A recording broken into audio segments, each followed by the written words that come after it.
বছরে মেয়ে কি করলে বাবা মা সবচেয়ে খুশি হবে, একটু জানবো বাবা মার কাছ থেকে। হ্যাঁ, মেয়ে যা করছে, মেয়ে পড়াচ্ছে, এনজিও তে করছে, ওদেরকে শিক্ষা দিচ্ছে একটা অসহায় বাচ্চাদের, এটাই আমি নিজেকে খুব গর্ববোধ করি যে আমার মেয়ে একটা অসহায় বাচ্চাদের পাশে দাঁড়িয়েছে।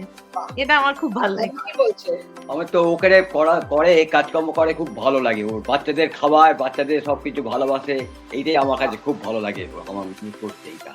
আমি বলছি যে রূপসা যেন অনেক অনেক উন্নতি করে, অনেক ভালো হয়। আমি একটা মা হিসেবে রূপসা আমার মেয়ে, তাকে আমার আশীর্বাদ এই 25 সালে। থ্যাংক ইউ, আমার প্রণাম আর নেবেন।